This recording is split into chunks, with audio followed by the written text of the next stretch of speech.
Hello everyone, I'd like to welcome you today to the 2010 Best Companies for Leadership webinar. As many of you may know, this is Hay Group's 6th year conducting this study, which looks at what the world's best-in-class organizations are doing to prepare to meet their new leadership reality. By studying these top organizations, we can identify best practices that will help other organizations prepare their talent pipeline for what lies ahead. I'd like to introduce our two speakers for today. We have Rick Lash, a National Director in Hay Group's Leadership and Talent Practice, as well as Chris Huber, a consultant in Hay Group's Leadership and Talent Practice. Today, Rick and Chris are going to reveal our Global Top 20 list and walk us through this year's study findings. As Amy said, at any time today you can submit questions using the Notes tab and just send that to all moderators. At this point, I'd like to turn the presentation over to Chris to kick us off for today. Hi. You know, it's become very apparent and clear over the years how interconnected we are. What happens in one country or geography has an impact on all companies all across the globe, even if that company is focused on a national or local level. So the big question is, what are the best companies for leadership doing to prepare their leaders to deal with this expanded focus and the opportunities and the challenges that it presents? So hello, this is Chris Huber and Rick Lash, and we want to welcome you to today's presentation on the best companies for leadership. And given the global changes and challenges organizations are facing that I talked about, Hay Group conducted this year's research to really understand how the best companies are helping their people to really work effectively across the organization and with people of different viewpoints and cultures. So after this webinar, you'll understand, first of all, what the best companies for leadership are doing differently and the results that they're experiencing. And also, what we'll cover is, of course, in this 1 hour, we'll cover the top 20 of this year and what the doing. And we'll also share insights on how the business environment has changed, what companies can do to help foster collaboration, and how the best companies are engaging with the changing employee demographics. And at the end, like Luke and Amy said, we'll have time for your questions, and we'll be able to answer as many questions as we can. So I want to start by looking at the survey findings. And before I unveil the list, I want to talk about the demographics, because it's important to talk about who's in this survey. And this year we had over 3,700 respondents from 1,800 companies. So a lot of organizations and people responded across all industries and geographies. And you can see there, if you look at the regional distribution, that this is a very global survey. We've had responses from 96 countries and a good representation from all regions. If you notice, about half of them are from the Western countries, but another half are from the emerging economies like Asia and also Turkey and Russia and Brazil, and so South America. So we have a good representation across all the regions. You also notice, if you look at the revenue distribution, that there's a good mix of company size, from anywhere from small organizations to those mid-cap and large cap organizations as well. So we have a good representation, and what's important about this is that the findings are very relevant for all organizations in all regions and for all sizes. Now, a couple of things about the ratings and how they are based. They're based on two things. The first thing is organizations and people within those organizations fill out a survey about what they're doing to develop leaders and how are they supporting a culture of leadership and how effective are they in ensuring that they have the leaders that they're going to need in the future. In addition to that, there's nomination by survey participants on what companies they think are good places for leadership. And so with those two things, we combine those to come up with the top 20 list. So without further ado, I will reveal this year's top 20 list. And here we are. This is the 2010 Top 20 Best Companies for Leadership. And I want to talk about a couple of things. The first thing is that to be on this list is quite an accomplishment. So the organizations that are there are very good organizations in terms of leadership. And as we're going to find out later on, they are doing things different that sets themselves apart from others. Also, there's a few organizations that are consistently on the list and consistently on the top of the list, for example, General Electric and Procter & Gamble. And again, that's very much of a good accomplishment. We have a good representation of high-tech organizations. You can see that Intel, Siemens, Microsoft, HP, Cisco Systems, BASF organizations are there. And again, this year we have a good representation of consumer goods and service companies. P&G, Coca-Cola, Pepsi, Unilever, and organizations where service is very important like McDonald's, Accenture, Walmart, Southwest Airlines, Goldman Sachs, FedEx, and Pfizer. And there's some new companies this year, and those include Intel and Siemens, Banco Santander. You have Microsoft, PepsiCo, FedEx, Pfizer, and BASF. So those are new to this year's list. And Chris, it's interesting to note the return of a life sciences organization. You had mentioned Pfizer. This is really an industry group that we've noted in the past number of years has really been missing from the rankings, so it's good to see life sciences again being represented in the list. And it's also significant that many of the organizations are what we would call, I guess, large, complex organizations requiring coordination and logistics across countries and cultures, which is going to be a theme we'll be investigating in more depth a little bit later on in the presentation. And we know intuitively that focusing on leadership development and making it a priority organizations helps them to be better and more successful.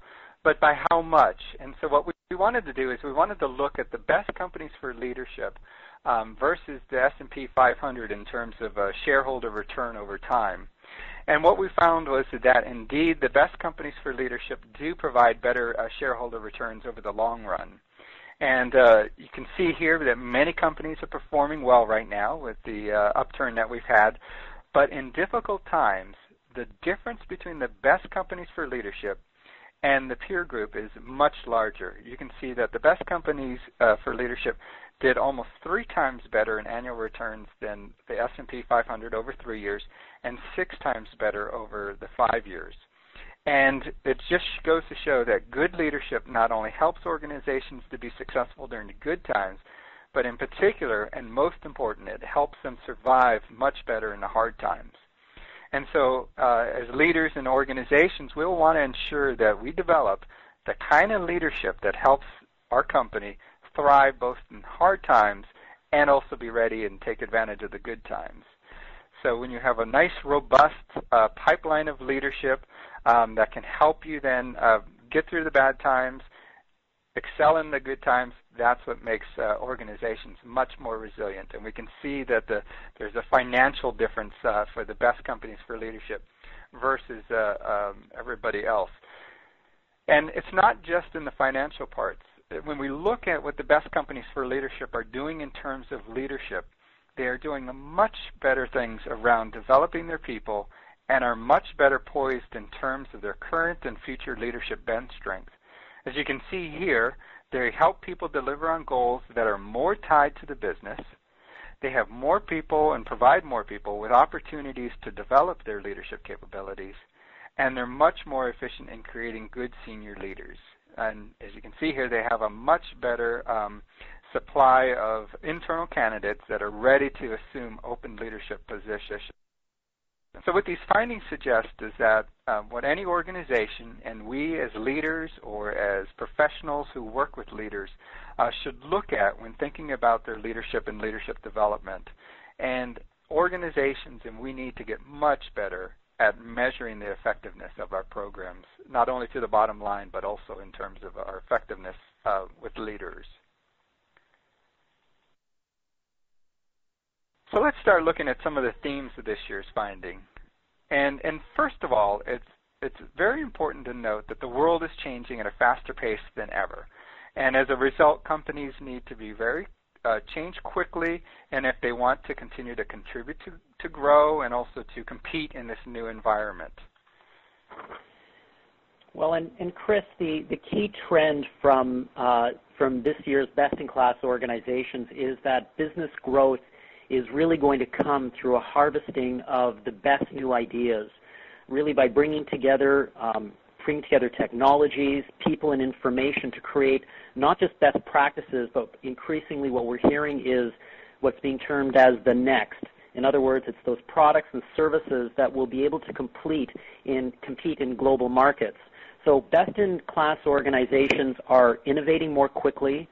They are learning to be more efficient and disciplined in their business practices, and they really are focusing on emerging markets and leveraging local culture and talent within those markets. So clearly, there are major global forces that are shaping the kind of leadership organizations need in order to thrive. Not only until recently, a global company often meant simply being a Western organization operating in other parts of the world, but no more. For example, China recently surpassed Japan as the world's #2 economy, and increasingly multinational organizations find themselves competing for talent with local companies that have emerged in their own right as major global players. So this year's top 20 participants tell us that more leaders than ever are managing teams separated by distance, culture, and time zones. Organizations like Siemens, for example, are making cross-cultural programs central to their leadership development strategy. And other outstanding organizations like Cisco have really led the way in deploying collaborative technologies that link experts internally and externally and significantly decrease the cost and also improve the efficiencies of collaboration. What we are really, hearing from organizations like Procter & Gamble is that they have increased the efficiency of their research and development activities by as much as 50%, really in part by partnering with universities and leading experts to develop new innovations and products. So what is emerging globally is a profile of leaders who can adapt to other cultures, they're open to learning, they understand their customers' business just as well as, or sometimes better than their own, and who really know how to work across organizational functions and boundaries. So, not only will countries like China and India provide more to the global talent pool, this year's survey found that, for example, in the top 20 organizations, 58% reported that women make up a high proportion of senior leadership versus only 40% of their peer group. So this really suggests that the style of leadership globally is changing.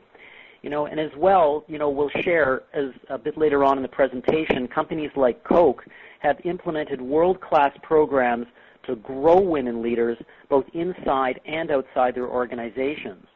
And what we're also seeing is that organizations are taking steps to better leverage the experience of retirees to accelerate the growth of next-generation leaders. So through programs like Hewlett-Packard's Young Employees Network, where different generations work together internally and in the community to bridge gaps and transfer cultural values and history of the organization.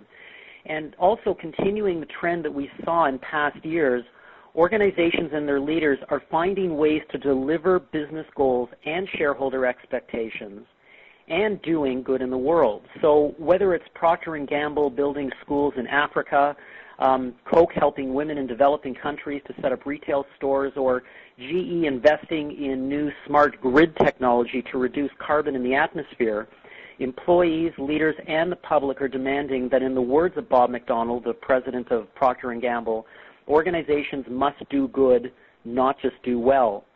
And increasingly what we're finding in today's 24/7 economy, a picture is emerging where leaders in the future will need to know how to use technology to keep people connected, but also allowing people to live dynamic, creative, as well as fulfilling lives at the same time. And, each year, Chris, as we all know, that we ask organizations what they value most in their leaders. And although clearly most organizations look for strategic thinking in their leaders, as we have in previous years, the best companies for leaders value execution almost 2 times as much as their peer group. These organizations understand that to be truly effective, you need leaders who can think long term, but also know how to get the job done. So at Cisco Systems, for example, they have what they call their Center for Collaborative Leadership, or C3 as it's known in term. An advisory committee of line executives works in concert with the C3 to align the agenda of the C3 to what they call bigger, broader, and bolder initiatives in the short and the long term.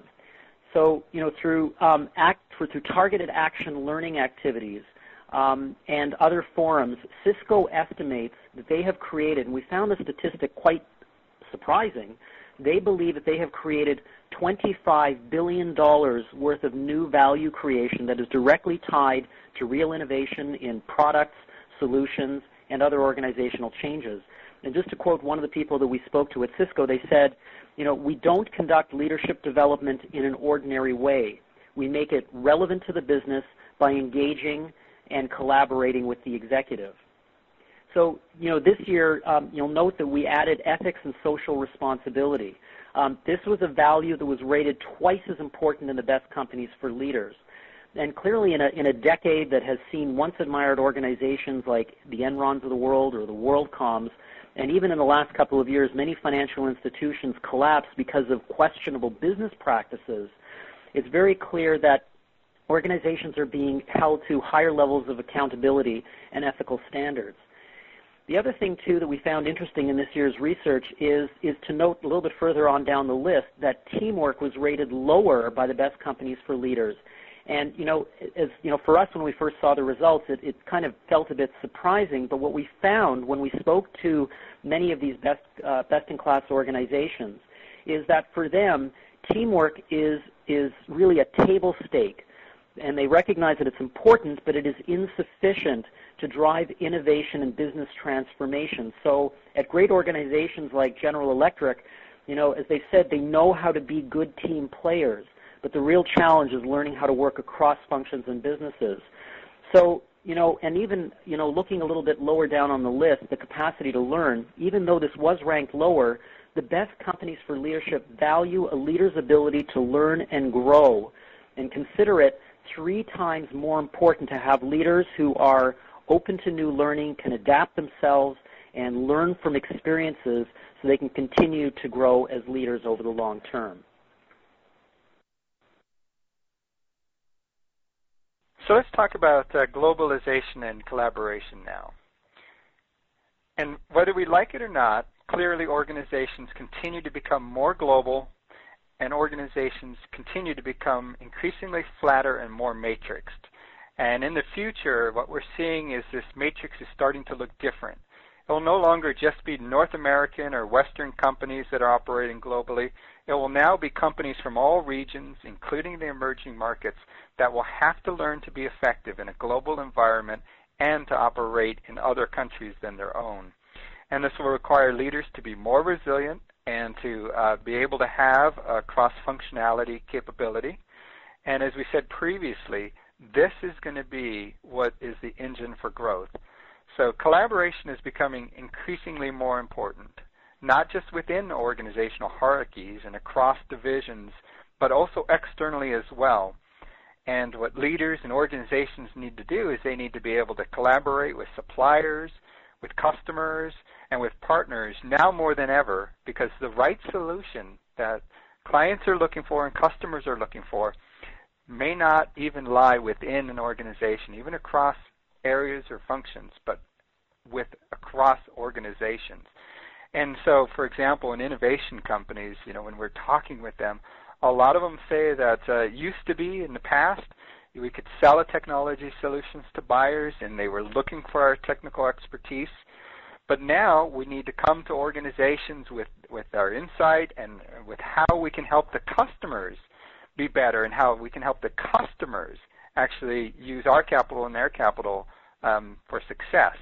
And this is becoming increasingly important because now there's more competition. It used to be in the past, again, there was a few players in the space, but now there's a lot. And so they really need to know what their customer's business is. And here's where we see that collaboration, not only internally and across geographies within a company, but also across areas and across organizations, where organizations are being successful by partnering with their suppliers and partnering with their customers to get the best result. And so that's what we're seeing across a lot of organizations. And a lot of leaders are not able to do this. So what are the best companies for leadership doing to help collaboration and then prepare more effective leaders in a global environment? Well, one thing for sure is that they are clearly more proactive and focused in preparing their employees to be effective. As we can see here, they've cracked the code basically on providing programs around how to find opportunities to develop and grow leaders who can really collaborate. And as you can see here, they're designing programs that develop leaders who can creatively bring together resources across the organization. They're using collaborative technologies more to encourage information sharing across business units and in fact, geographies and cultures. They're structuring expat programs that help people to deal with blending into the local culture, and so that they really get a good experience of what their culture is like rather than being isolated from it. I mean, there's so many stories that we hear about leaders going to different countries and really not getting into the culture. They stay in their hotel or they stay within their company or their compound, and they really don't get to understand the culture. And so these companies are better at getting them integrated and making sure that they know about the culture and feel it. And finally, they're much better at recruiting cultural minorities to run their businesses in the local geographies. And this is becoming more of a challenge, and especially since the center power, again, that we talked about is shifting. In the past, it used to be Western companies had their choice of the best local talent. But now local companies are also able to recruit these employees. So the competition for talent and employees within these markets is getting very stiff and making organizations needing to step up and figure out how they can attract and retain these folks. Well, and Chris, Coca-Cola as an example, has aligned their global leadership development programs to what they call their 3 core pillars of their business strategy, which is consumer marketing, commercial leadership, and franchise leadership. A major focus for them is on leading cross-cultural virtual teams. So leaders, for example, are moved through different countries so that by the time they reach, say, a president of a business unit, they really would have lived and worked in several different countries. And, an interesting innovation when we spoke to them is that in their leadership programs, one of them that they are participating with other companies like Walmart and Kimberly-Clark and even their major bottlers, where they have created an end-to-end value chain simulation which allows leaders to test and stretch their thinking on how to grow volume and profit and the categories that they should be expanding into. And at General Electric, they have a highly tailored 4 to 5 year development program to grow their high potential leaders into executive band roles through planned job assignments and rotational experiences. So they begin by, first of all, identifying what are the destination roles that they want these people eventually to move into, and then working backwards, they identify the key experiences and, most importantly, what they have to learn from each of those experiences. Participants are assigned a program manager whose job it is to mentor and coach the individuals on the program, to broker development opportunities with local business managers, and arrange for targeted training to fill any specific development gaps. And at Cisco Systems, just to quote one of the people that we spoke to there, they said, quote, "It's not about development programs and a catalog suite of courses. It's about helping the business grow. So what we get is partnership with the business.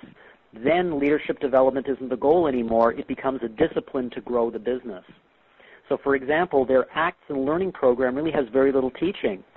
Each learning team consists of subject matter experts, outstanding engineers, directors, senior directors, even vice presidents.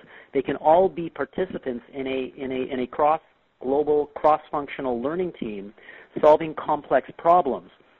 And each team, interestingly enough, has embedded in it a psychologist and business advisors who stay with the team to maximize their learning throughout the process and ensure that the solutions stay relevant to the business. And, Cisco, has kind of, the proof is in the results, as they say, where they have significantly decreased the cost of collaboration also through things like online forums that link experts across the organization and really does facilitate data sharing. And again, in their words, they said, we defined ourselves in terms of the business, not how many programs we're going to run. And at other best-in-class organizations like Grupo Santander, future expansion, they're very clear that their future expansion is going to be in Asia. So what they do is that they are proactively targeting Asian managers and moving them through the organization now so that they will be ready when they need them. So really all of these practices are aimed at building the collaboration muscle of future leaders, which is really essential if organizations are going to grow. And what's also very exciting is that these findings this year support really our own research that shows that the best companies for leaders have established the 3 core conditions that are necessary to make collaboration happen in an organization. Cisco, to take as an example, was really traditionally not known as a collaborative organization. Leaders were goal rewarded for individual unit performance. And, and the reality was that if Cisco was going to change to meet the demands of the market, it demanded really a significant cultural shift in the organization.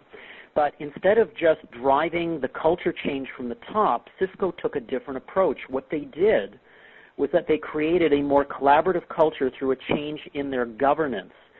So they developed collaboration leaders. They're very clear that developing collaboration leaders is not something done to the business, but rather it was actively co-created with them. So they established, for example, executive advisory boards whose job it is to sponsor and oversee business transformation initiatives. They then established what they called collaboration councils, which were really working teams to develop the strategy to transform the various businesses. And then the functional organizations were responsible for operationalizing the strategy. The second key condition is, what we call structure and systems, and it's really, what we would call the hard wiring needed to support collaboration. So can people find the information that they need when they need it? Are collaboration roles clearly defined, and are people clear about what they're accountable for when they take on these kinds of roles? And probably most importantly, are people actually rewarded for collaboration? So, at companies like Siemens, up to 20% of a leader's bonus pay is tied to collaboration. And to measure it, what they do is they convene what they call annual executive roundtables to discuss their top 40 leaders in the organization.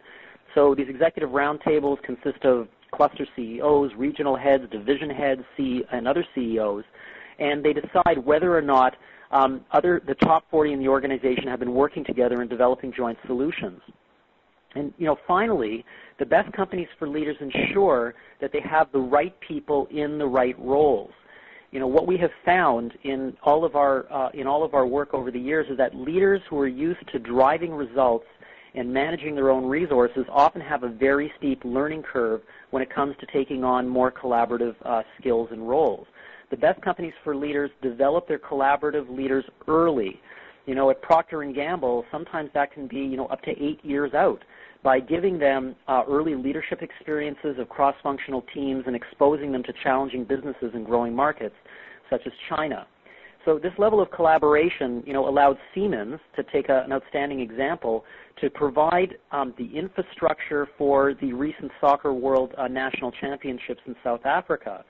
So they provided transportation, energy supply, building technologies, and they were able to do this by connecting different divisions together and providing whole solutions with different business divisions and units working across the entire enterprise.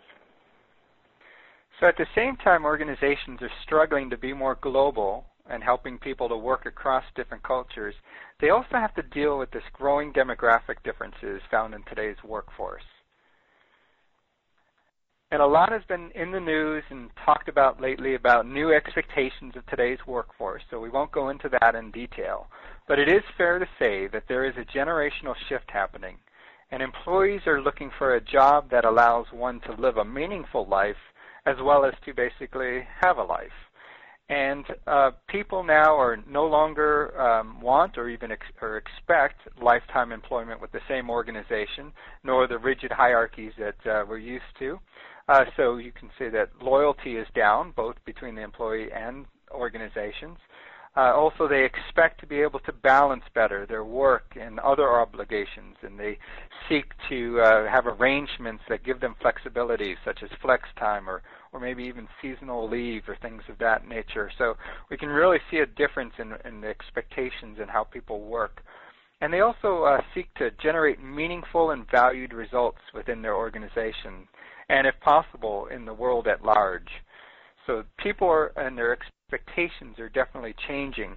And so what are organizations doing to attract and retain leaders? And here we see that, first of all, leadership development is an attraction and retention tool for sure. And people want to work for companies where leaders can expand their skills and be exposed to opportunities where they can grow not only in the short term but also in the long run as well. And as we can see here, the best companies for leadership clearly outpace their peer group in providing development and stretch opportunities. And this has a benefit of basically creating a virtual cycle, if you will, where the best companies, they establish a process to grow leaders. As they grow leaders, they attract and develop better people. And as they do, their company grows. And as a result, they can offer more opportunities for their employees and continue to grow. And so people will want to come and stay there. And as we know, no matter what the economy is, good or bad, the best people want to work for the best organizations. And so companies, therefore, have a really good opportunity to increase their talent if they are known for their leadership brand. And again, as they build this brand, they can be more choosy about the people that they hire, and people will also recognize that staying at a company is better than going to another one where the opportunities may be less, even if the pay may be better. And this is important because this can really be a key for the emerging markets and the companies in those who are often struggling to keep their talent, and as the economy continues to boom and the demand for talent is high. So it's very important as a way of keeping the people and attracting people to make your company successful. Now, on the other end, if we look at what the best companies for leadership are not doing, they're not using fast-track promotions as much as others. And this is very consistent with some research that we've done looking at the downside of fast-track promotions. Hay Group conducted research along with Boston University, and what we found when we looked at career paths, that those folks that were on the faster promotions actually had less developed competencies in many cases than those who were in jobs longer. And for example, this adaptability.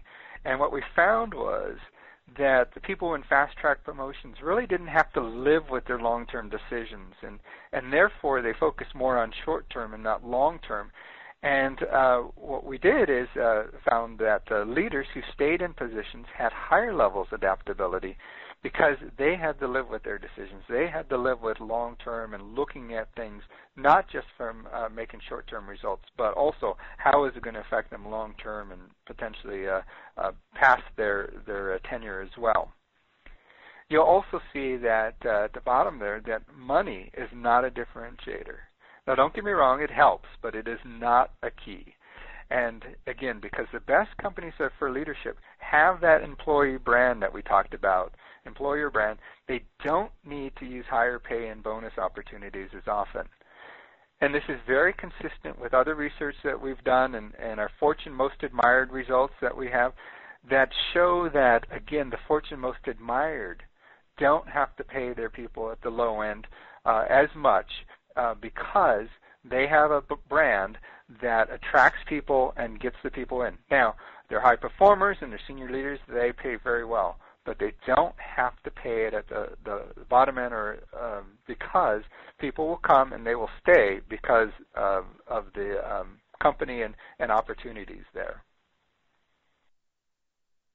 Well, and Chris, there are a couple of outstanding examples that we learned from this year's Best Companies for Leadership. So at Procter & Gamble, which has a strong focus of building leaders from within, very much like GE, they take a very targeted, disciplined approach to leadership development for their top high potentials.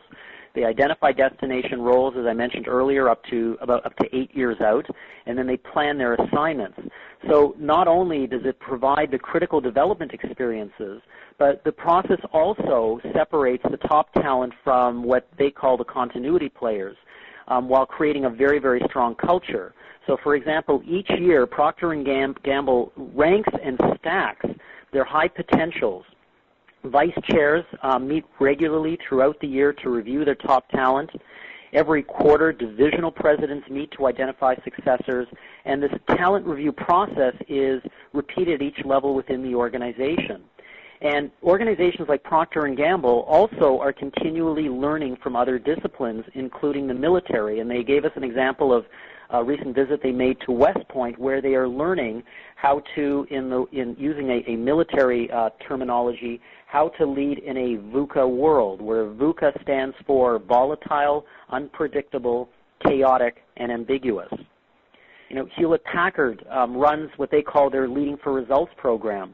What they do is they bring together cross-functional working teams to look sometimes at the same issue but from different perspectives. So in one example that they gave us was that they had two separate teams who looked at two different aspects around how to grow their business.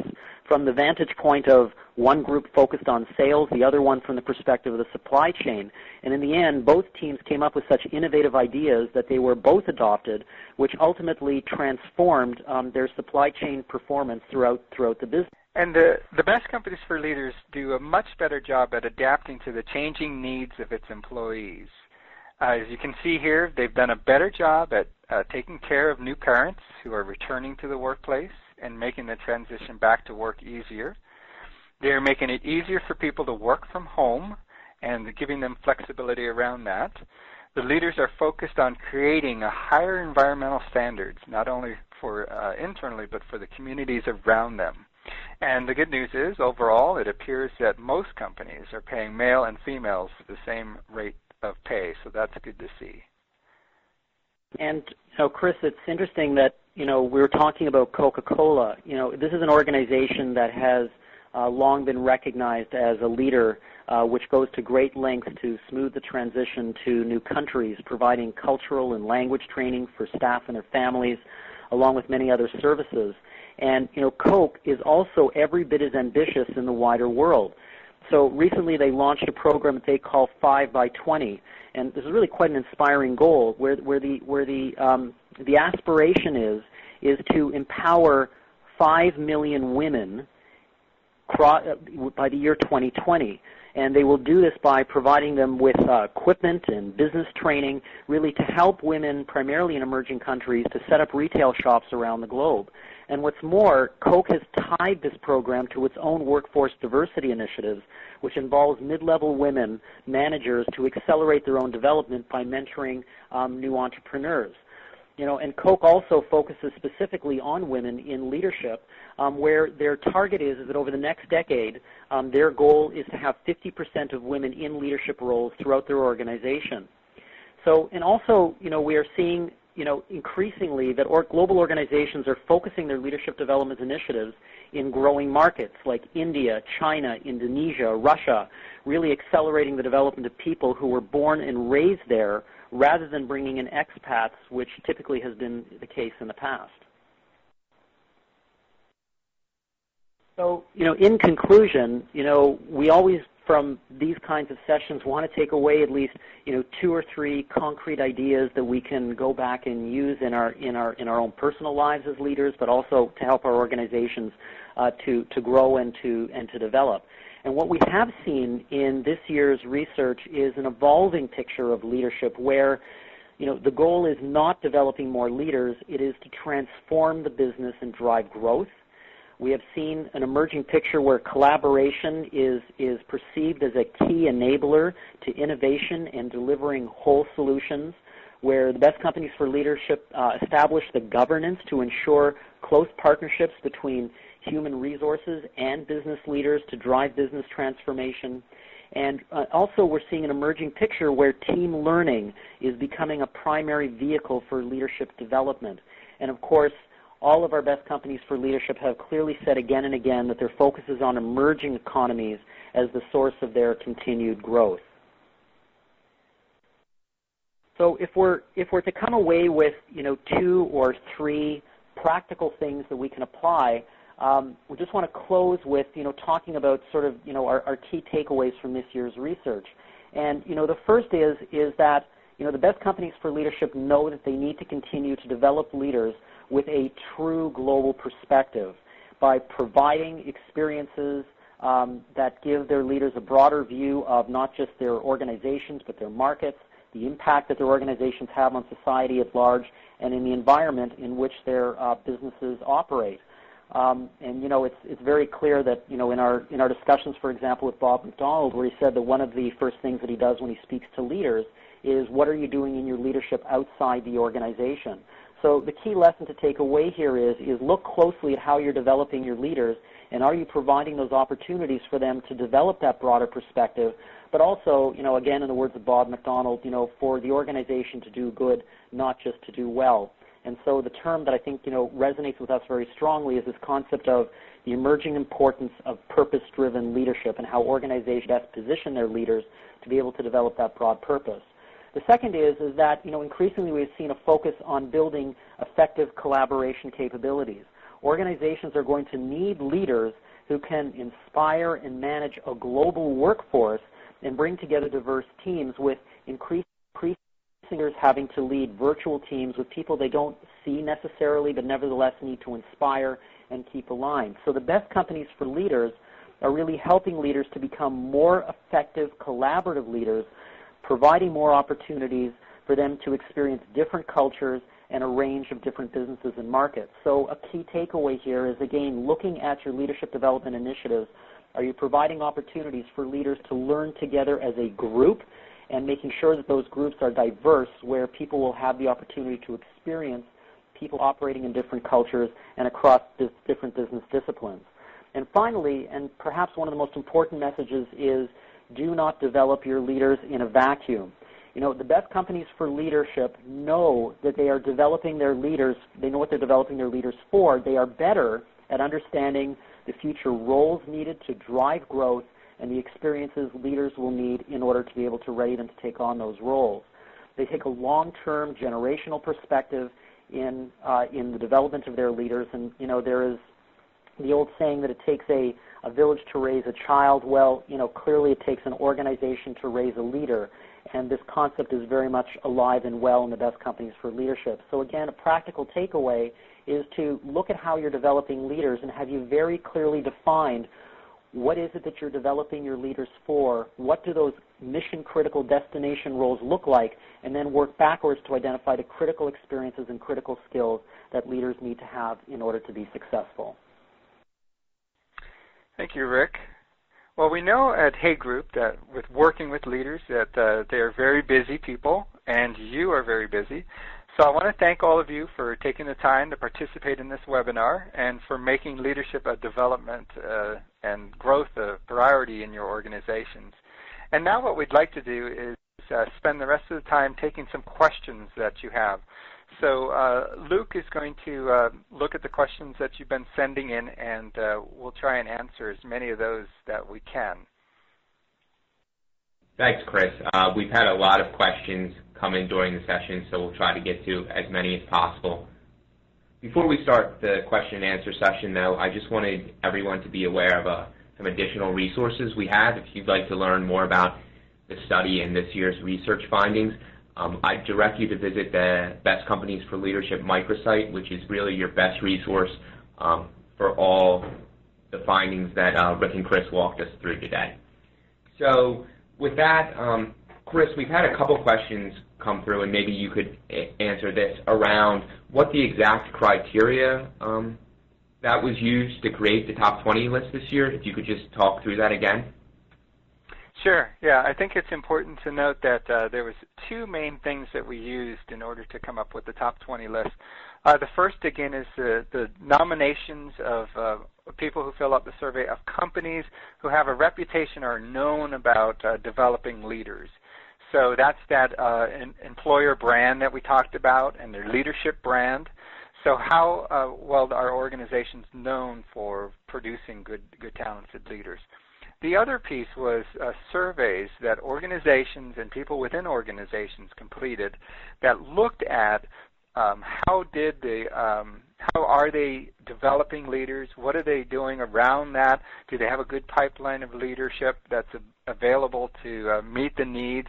So those surveys are change every year, and this year, again, we focused on a lot of things around collaboration and the changing workforce of the topics that we presented today.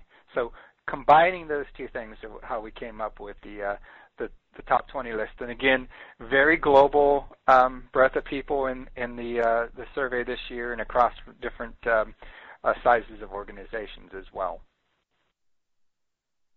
Thanks, Chris. Maybe you could also handle this question that came through. I'm a small public sector nonprofit organization, and I noticed that most of the company, or all of the companies on the global top 20 list are large organizations. Do any of these results apply to me? Oh, yeah, absolutely, and that's a great question because a lot of times what we hear is that, oh, great, this is good information if I was a big, huge organization and had tons of resources. But these results do apply to all sorts of organizations, all support sizes, both public and private, in the sense that you need to look at leadership development as a priority. All of these companies, especially the top 20 there, put leadership development as a priority, comes from the top. That's anything an organization, any size can do. Also, what's important is that a lot of them are using action learning and getting people involved in hands-on experiences. Again, anything organization or any size can do. Now, obviously, there's some things that bigger organizations can do because they have more opportunities or international opportunities. If you're a local company or a national company, it's going to be pretty difficult to do that. But you can use all of these different pieces and ideas that they're doing to create a good focused program that is helping leaders help the organizations achieve their goals. And that's very important because that's what gets senior leaders interested and involved. And so that's something that all organizations can look at. So that's a very good question. Thanks, Chris. A couple questions have come through that I just wanted to cover. People asking if this webinar, a recording of this webinar will be posted, where you can get a copy of the slides, and also if there's a white paper available with the study results. Again, for all that content, I direct you to the Best Companies for Leadership website, where you can find all that material, and a recording of this webinar will be posted within the next week, so you can access it and listen to it again if you're interested. Rick, we had this question seems to come through on every webinar that we've hosted so far. People were asking if you could just clarify the term VUCA again and what each of the letters stand for. Sure. It's VUCA stands for volatile, unpredictable, chaotic, and ambiguous. Thank you, Rick. Another question that came through actually from Twitter that I was hoping you could possibly answer is if you could talk a little bit around how organizations can change their leadership culture from being autocratic to participative and collaborative, like you talked about in this year's study, just some practical tips. Well, it's a good question, but the answer, I think, is much harder to implement. When you look at organizations like Cisco, it took them probably 5 or 6 years to successfully shift their culture. So moving a culture that traditionally is more hierarchical, for example, and more focused on individual results, to a culture that is more collaborative and integrated is it takes a while, and it takes significant effort at a number of different levels. I would say, though, that there's some some simpler practices. One, and probably one of the most important, is how individual leaders are rewarded for collaboration efforts. So one of the simplest things that an organization can do, first of all, is to, for various roles in the organization, clearly define what does collaborative behavior look like.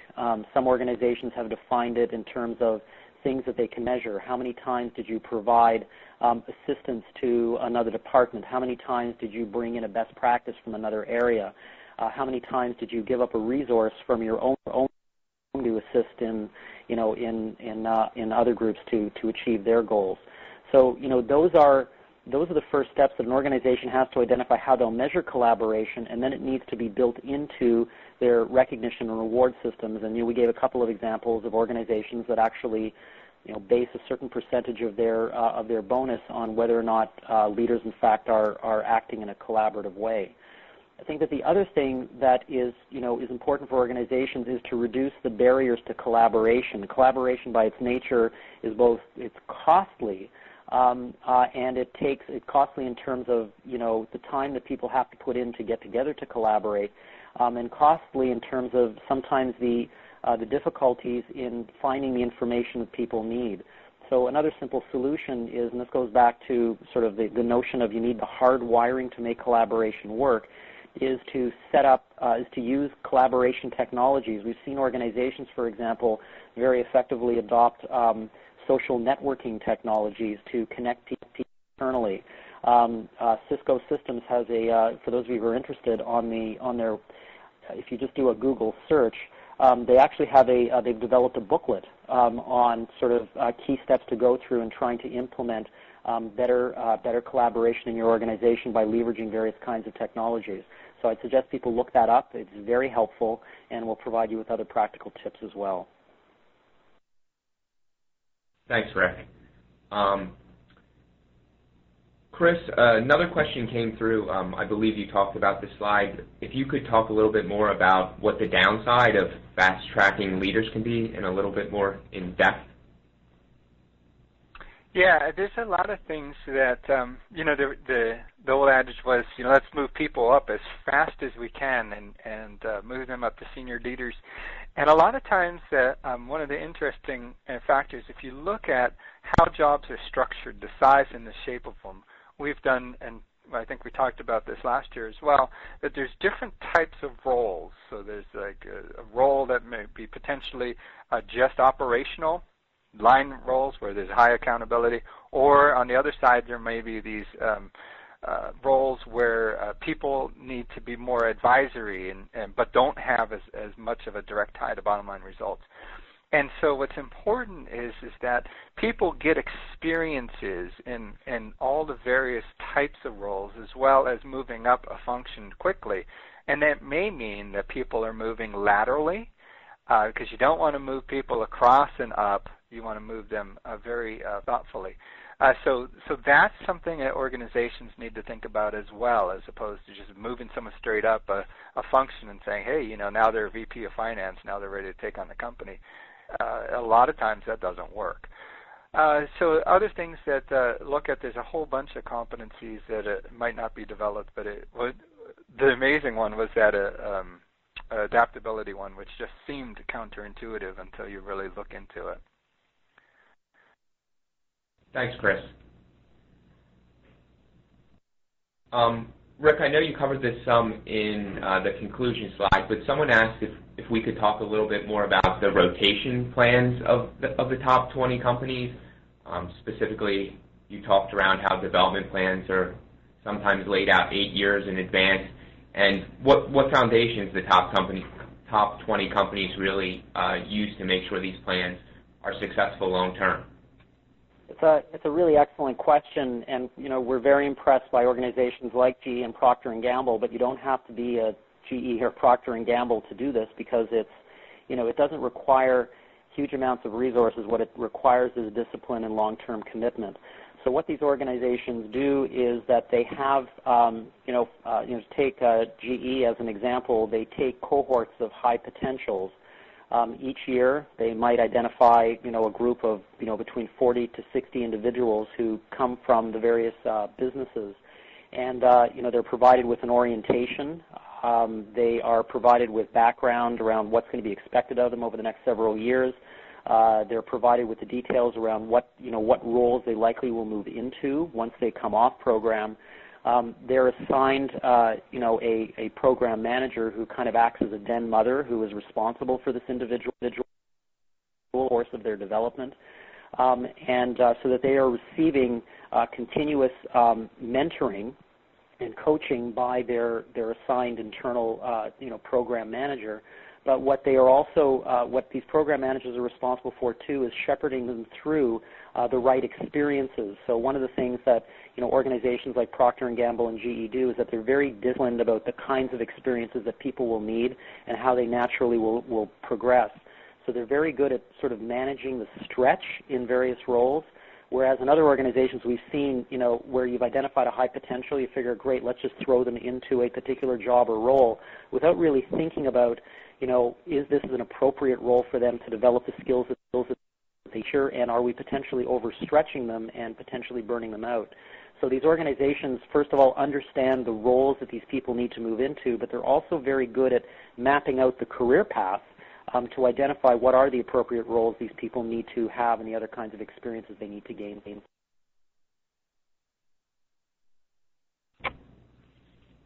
Thank you, Rick. Well, given that the time allotted for this webinar is up, I'd like to thank Rick and Chris for presenting today, and most of all, I'd like to thank all of you for joining today's webinar.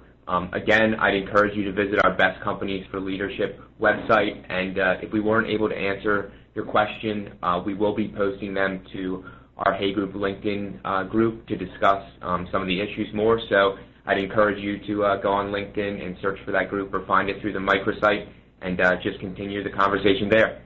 Thank you for your time, and I hope everyone has a great rest of the day.